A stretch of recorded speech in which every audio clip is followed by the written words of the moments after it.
ஒரு சில வார்த்தைகள் பேசுமாறு அன்போடு கேட்டுக்கொள்கிறோம் சார். ஒரு சில வார்த்தைகள் நீங்க எப்படி வேணாலும் கூப்பிடுங்க, ஆனா கூப்பிடுங்க. கூப்பிடுற தூரத்தில் இருக்க மாட்டேன், ஆனா கூப்பிட்டா தூரத்தில் இருக்க மாட்டேன். நான் பக்கத்தில் இருப்பேன், நீங்க வெக்கத்தில் இருப்பீங்க. உங்க புருஷன் துக்கத்தில் இருப்பாரு, இஸ் இட் ஓகேயா? அதான் ஒரிஜினல் டைலாகு. அப்புறம் பசங்க படங்கிறதுக்காக நான் கட் பண்ணிட்டேன். நம்ம பசங்க படம்னா நம்ம வச்சுக்கலாம், குட்டி பசங்க படங்கிறதுனால அதை கட் பண்ணிட்டேன். மெய்யாலுமே சொல்றேன், நான் மெய் மறந்து சந்தோஷமா இருக்கிறது வந்து சினிமாவில் மட்டும்தான். எனக்கு வேற எதுவுமே கிடையாது. இன்னைக்கெல்லாம் படத்தை ரிலீஸ் பண்றது ரொம்ப கஷ்டமான ஒரு விஷயம். அப்படி ரிலீஸ் பண்ணும்போது யாரோட ரிலீஸ் பண்றேன்னா, மிகப்பெரிய ஒரு என்னுடைய கமல் சாருங்கிறது என்னுடைய மிகப்பெரிய ஒரு ஆதர்சம். சினிமானா எனக்கு கமல் சார், சினிமானா 3 எழுத்து, கமல் சார்னா 3 எழுத்து. அந்த மாதிரி சங்கர் சார்கிட்ட தான் முதல்ல நம்ம வந்து பிரம்மாண்டத்தையே கற்றுக்கிட்டோம். தமிழ் சினிமாவில் பிரம்மாண்டத்தை முதல்ல கொண்டது சங்கர் சார் தான். லைக்கா மாதிரி ப்ரொடக்ஷன்ஸ்னால மட்டும்தான் இந்த மாதிரி பெரிய படங்களை பண்ண முடியும். அப்படிப்பட்டவங்கள நான் ரொம்ப கௌரவமாக, மரியாதையாக, ரொம்ப பெரிய மரியாதை எனக்கு அவங்க மேலே. But when it comes to சினிமான்னு வரும்போது அல்லது போட்டின்னு வரும்போது, அவங்க வந்து கிரிக்கெட் ஆடுறாங்கன்னா நான் கில்லி தாண்டா ஆடுறேன். அந்த சைடில் ஏதோ ஒரு சின்ன தேட்டர், ஒரு 100 தேட்டரை எடுத்துக்கிட்டு நான் வேற ஒரு போட்டிக்குள்ளே வரேன், அவ்வளோதான். இதில் எந்த விதமான கம்பேரிசனும் கிடையாது. பத்திரிகைகள் எழுதும்போது மட்டும் கொஞ்சம் ஜாக்கிரதையாக அதை பற்றி எழுதணுங்கிறது என்னுடைய அன்பான வேண்டுகோள். இன்னைக்கு காலையில் கூட நான் ஒரு ட்வீட் போட்டிருந்தேன். நீங்கள் ஒரு கேள்வி கேட்குறீங்க, அந்த பதில் நான் சொல்கிறதில்ல பாதியை மட்டுமே எடுத்து போடுறதுனால பாதிப்பு வந்து எனக்கு தான் வருது. உதாரணத்துக்கு என்கிட்ட ஏதோ ஒரு கேள்வி கேட்கப்பட்டப்போ, நீங்கள் வந்து இந்தியன் 2 பார்த்தீங்களா அப்படின்னு என்கிட்ட கேட்டாங்க. நான் சொன்னேன், ஃபஸ்ட்டு டேயே என்னுடைய டீம்ஸ் படம் மிகப்பெரிய வெற்றி படம்னு வந்திருந்தது, ரிசல்ட் வந்ததுன்னா டெஃபினட்டாக அந்த சந்தோஷத்தில் அன்றைக்கி ஈவினிங் வந்து நான் வந்து இந்தியன் 2 தான் பார்த்துருப்பேன். என் படத்துக்கான ரிசல்ட் சரியாக இல்லாதனால நான் தேட்டராக ஓடிட்டுருக்கேன், அதனால் நான் வந்து இந்தியன் 2 பார்க்க முடியல. இதுதான் நான் சொன்ன பதில். பட் அவங்க போட்டிருந்தது என்ன போட்டிருந்தாங்கன்னா, இந்தியன் 2க்கு வந்து ஃபஸ்ட்டு டே ரிசல்ட் சரியில்லாதனால நான் பார்க்கல அப்படின்ற மாதிரி அவங்க எடுத்து போட்டாங்க. போட்டால் அதுக்கு கீழே வந்து இந்த ட்விட்டர்லாம் வந்து பார்த்திங்கன்னா அவங்களுக்கு முகமே இருக்காது. சில மனிதர்கள் கெட்ட வார்த்தை, இவ்வளோ கெட்ட வார்த்தை இருக்குன்னு நமக்கு தெரியாது, அவ்வளோ கெட்ட வார்த்தைகள் நமக்கு திட்டுவாங்க. இதெல்லாம் நம்ம கடந்துட்டோம் போல இருக்குன்னு நினச்சா நிச்சயமாக ராத்திரி ஆல்ரெடி எனக்கு தூக்கம் கிடையாது படத்தை ரிலீஸ் பண்ணிவிட்டு. இந்த மாதிரி உறுத்தல்கள் வந்து நமக்கு இருக்கும். நம்ம எப்படா போய் கமல் சாரை போய் தப்பாக சொல்லுவோம், இல்லை அந்த படத்தை பற்றி எப்போ தப்பாக சொல்லுவோம். நான் வந்து அரண்மனையிலேருந்து, கருடன்லேருந்து, மகாராஜாவிலேருந்து எல்லா படங்களும் ஓட ரொம்ப சந்தோஷப்படுறேன் நான். இப்போ நான் அந்த ஜமாவுடைய ட்ரைலர் பார்க்கும்போது அதை ஜமாய்க்கணும்னு சொல்கிறது வெறும் அந்த வார்த்தை ஜாலத்துக்காக மட்டுமே கிடையாது. டெஃபினட்டாக இந்த மாதிரி படங்கள் ஓட தான் நம்ம டெஃபினட்டாக சினிமா வந்து வேற ஒரு தளத்துக்கு நகர முடியுங்கிறது என்னுடைய உண்மையான நம்பிக்கை. இந்த மெய் இன்டர்நேஷ்னல் மூலமாக இந்த விருது வழங்குறது விழாவில் கலந்துக்கிறது எனக்கு ரொம்ப மகிழ்ச்சியான ஒரு விஷயம். நான் அடிக்கடி சொல்கிறேன், இந்த விருதுங்கிறது வந்து முத்தம் கொடுக்குற மாதிரி, கொடுக்குறவங்களுக்கு சந்தோஷம், வாங்கிக்கிறவங்களுக்கு சந்தோஷம். அந்த மாதிரி இந்த தடவை எனக்கு வந்து கொடுக்குற சந்தோஷமாக இருக்குது. நிறைய பேர் வாங்கினவங்க எல்லாருக்கும் என்னுடைய வாழ்த்துக்கள். எனக்கு முன்னாடி இருக்கிற விங்கிறது வந்து நிறைய விஷயத்த சொல்லும். அது ஒன்று வேல்ஸ் யூனிவர்சிட்டி, இன்னொன்று வந்து விக்டரி, இன்னொன்று வந்து விருது. நம்ம இந்த உலகத்தை விட்டு விடைபெற வரைக்கும் விடாமுயற்சி ரொம்ப முக்கியமான ஒரு விஷயம். அப்படிப்பட்ட விடாமுயற்சி தான் என்னுடைய இந்த டீம்ஸ் கூட. விருது பெற்ற எல்லாருக்கும், அது வந்து வி வந்து வசந்த பாலனை குறிக்கும், வினோத குறிக்கும்.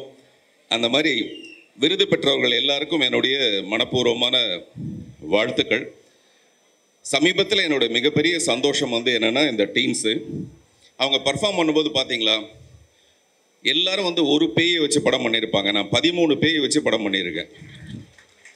ஒன்று அப்படியே ராட்சசி, பேய், ராட்சசன் எல்லாம் அப்படியே ஒரு டேலண்ட்டோட அப்படியே ஒரு பொக்கிஷம் மாதிரி. நீங்கள் அதில் பர்ஃபார்ம் பண்ணும்போதே தெரியும் உங்களுக்கு. நீங்கள்லாம் வழக்கமாக என்ன பண்ணுவீங்கன்னா, பெரிய ஸ்டார்ஸ் நடித்த படத்தை பார்க்குறதுக்கு தான் முன்னுரிமை கொடுப்பீங்க.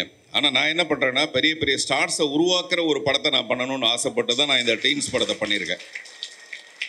உண்மையிலேயே கொஞ்சம் காலம் கழித்து நீங்கள் பார்க்கும்போது நிச்சயமாக இவங்க எல்லாரும் மிகப்பெரிய ஸ்டார்ஸாக இருப்பாங்க. அதில் வந்து எனக்கு ரொம்ப பெருமையும் சந்தோஷமும். அதை முன்கூட்டி நான் கண்டுபிடிக்கிறேன் இல்லைங்களா, இவங்கெல்லாம் பெரிய ஸ்டாராக வருவாங்கன்னு கண்டுபிடிக்கிறது மட்டும்தான் என்னுடைய பெருமையை தவிர மீதெல்லாம் இந்த பெருமை வந்து உங்களை தான் சேரும். நீங்கள் ஆல்ரெடி நல்லா ஸ்டாண்ட் பண்ணிட்டீங்க, அதனால் போய் உட்காருங்க, எல்லாம் உட்காருங்க.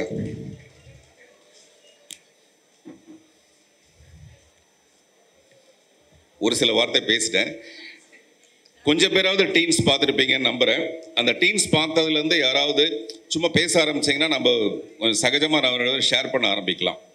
அப்புறம் கூழாங்கல், அதோட பெருமை ரொம்ப சிறப்பான ஒரு விஷயம்.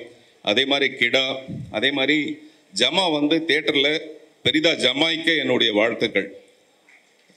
இந்த மாதிரியான சின்ன சின்ன முயற்சி தான் சினிமாவை வாழ வைக்கிறதே தவிர பெரிய பெரிய படங்கள்ங்கிறது நம்ம அவசியமாக இண்டஸ்ட்ரிக்கு தேவையான ஒரு விஷயம். அப்போ தான் வந்து திரையரங்குகள் வந்து ரொம்ப சக்ஸஸ்ஃபுல்லாக இருக்க முடியும். அதன் மூலமாக டிஸ்ட்ரிபியூட்டர்ஸ் ஹாப்பியாக இருக்க முடியும். பட் சினிமாவை வாழ வைக்கிறது கூழாங்கல் மாதிரி, ஜமா மாதிரி, போனால் போது டீன்ஸ் மாதிரி சின்ன சின்ன படங்கள் தான். ஸோ யாராவது தப்பி தவறி போய் இந்த டீன்ஸ் படத்தை பார்த்துருக்கீங்களா? அவங்க கிட்ட மைக்கை கொடுங்க.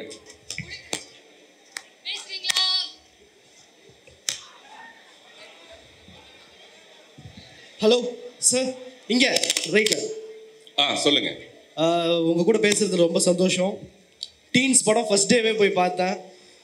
ஒரு என்ன சொல்கிறது, உங்களோட இன்டர்வியூஸ் எல்லாம் பார்த்ததுக்கு அப்புறம் தான் இன்னும் ஒரு ஆர்வம். அண்டு டீசர் ட்ரெய்லர்லாம் பார்க்கும்போது வாவ், சம்வாட் அவர் படம் அப்படின்னும் போது சம்வாட் டிஃப்ரெண்ட்டாக இருக்கும். இந்த படத்தில் என்ன பண்ணியிருப்பாரு அப்படின்ற ஒரு பெரிய கேள்வியோடு போய் பார்த்தேன். ஃபர்ஸ்ட் ஹாஃப் பார்த்து முடித்தேன். லைக் என்னவோ சொல்ல போகிறாங்க அப்படின்ற ஒரு ஆர்வம். செகண்ட் ஹாஃப் பார்த்து முடித்தேன். இந்த படம் கண்டிப்பாக இன்டர்நேஷ்னல் ஸ்டாண்டர்ட்ஸில் எடுத்துருக்க வேண்டிய படமே அப்படின்ற ஒரு ஃபீல் எனக்கு ரொம்ப அதிகமாக இருந்து. லைக் இந்த படத்துக்கு ஒரு பெரிய ப்ரொடக்ஷன் இருந்திருக்கலாம் அப்படின்ற ஒரு ஃபீலிங் அதிகமாக இருந்துன்னு வச்சுக்கோங்களேன். எனக்கு அவ்வளோ ரொம்ப பிடிச்சிருந்து நீங்கள் செகண்ட் ஹாஃபில் சொன்ன கருத்துக்கள். இது எதையுமே நான் இங்கே சொல்லி ஸ்பாய்லர் ஆக்க விரும்பலை. அவங்க எல்லோரும் தேட்டரில் போய் என்ஜாய் பண்ணிட்டு இந்த படத்தை. பட் செகண்ட் ஹாஃப் பார்த்த எனக்கு அப்படி ஒரு மெய் சிலிர்த்து போயிட்டேன். உங்களோட ஐடியாவை பார்த்து இப்படியும் பார்த்திபன் சார் யோசிப்பாரா அப்படின்றது அந்த இடத்துல தான் எனக்கு ரொம்ப பிடிச்சிது. ரொம்ப சந்தோஷம் சார் இந்த மாதிரி ஒரு படம் கொடுத்ததுக்கு. அண்ட் ஆல்சோ இன்னும் நிறைய புது புது முயற்சிகள் நீங்கள் எடுக்கணும் அப்படின்றது எடுப்பீங்க, ஆப்வியஸ்லி எடுக்காமல் இருக்க மாட்டீங்க. ஸோ அதுக்கும் காத்துக்கிட்டு இருக்கேன். ஒரே ஒரு வருத்தம், நிறைய ப்ரொடக்ஷன் இருக்காங்க, ஒரு பெரிய ப்ரொடக்ஷனுங்கெல்லாம் இந்த மாதிரி கதையை ஏன் சூஸ் பண்ண மாட்டுறாங்கன்ற ஒரு பெரிய வருத்தம் இருக்குது. ஸோ இதே மாதிரி நிறைய படங்கள் பண்ணிகிட்டே இருக்கணும். டீன்ஸில் டவுட்ஸ் எதுவும் இல்லை, ஏன்னா கேட்டால் இங்கே தெரிஞ்சுன்ற ஒரு இது. பட் உங்ககிட்ட இந்த விஷயத்த சொல்லணுன்றது மட்டும் என்னோட ஆசையாக இருந்தது சார். ரொம்ப நன்றி இந்த மாதிரி படங்கள் கொடுத்ததுக்கு. இரவு நிழலாக இருக்கட்டும், அதுக்கு முன்னாடி இருந்த ஒத்த செருப்பாக இருக்கட்டும். லைக் நாங்கள் படம் பண்ணணும்னு நினைக்கும் போது வாவ், இதெல்லாம் இன்ஸ்பிரேஷனாக இருக்குது அப்படின்ற மாதிரியான ஒரு இதுவாக இருக்குது சார். தேங்க்யூ.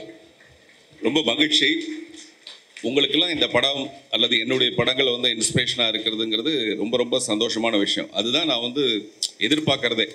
ஏதோ சினிமாவில் வந்தோம், சம்பாதிச்சோம், காரு பங்களாலாம் வாங்கினோம், போயிட்டோம் அப்படிங்கிற மாதிரி இல்லாமல் கடைசி வரைக்கும் அப்புறம் இந்த இந்த இந்த ப்ரொஃபஷனை வந்து லவ் பண்ணுறது இருக்குல்ல, அந்த சினிமாவை லவ் பண்ணுறதுங்கிறது, லவ்ங்கிறதே ரொம்ப கஷ்டமான ஒரு விஷயம். நம்ம எவ்வளோக்கு எவ்வளோ லவ் வைக்கிறோமோ அவ்வளோக்கு எவ்வளோ அந்த அதர் சைடு வந்து நம்ம மேலே லவ் வைக்க மாட்டாங்க. சினிமாவும் அப்படி தான், பல நேரத்தில் என்னை கைவிட்டுரும். ஆனால் நான் விட மாட்டேன். நான் வந்து தொடர்ந்து அதை லவ் பண்ணிக்கிட்டே இருக்கிறது தான் என்னுடைய வேலை. நீங்கள் சொன்ன மாதிரி இந்த படத்தோட ஃபர்ஸ்ட் ஹாஃபுக்கும் செகண்ட் ஹாஃபுக்கும் இருக்கிற ஜானர் ஷிஃப்ட் வந்து அநேகமான டைரக்டர்ஸ் படங்களில் வந்து அவ்வளோ பெரிய ஜானர் ஷிஃப்ட் இருக்காது. எனக்கு எப்போவுமே என்ன கேள்வி இருக்குன்னா, ஏன் ஒய் நாட், ஏன் பண்ணக்கூடாது அப்படிங்கிற மாதிரி எனக்கு ஒரு கேள்வி இருக்கும். அதுக்கு இன்றைக்கி கிடைச்சிருக்க வரவேற்பு, முதல் நாள் கிடைக்காத வரவேற்பு அடுத்த நாளில் கிடைச்சிருக்கிறது தான் எனக்கு ரொம்ப சந்தோஷமான விஷயம். முதல்ல நம்ம 100 திரையரங்குகளை மட்டும்தான் நம்ம கிடைச்சது. இன்றைக்கி அந்த படம் வந்து 199 திரையரங்குகளில் வெற்றிகரமாக ஓடிட்டு இருக்கு. இந்த வெற்றிகரமாக நான் சொல்கிறது வந்து கம்பேரிசனே கிடையாது. இந்த படம் வந்து எத்தனை கோடி, எத்தனை 100 கோடியோட கிளப்பில் வருமா அதெல்லாம் எனக்கு தெரியாது.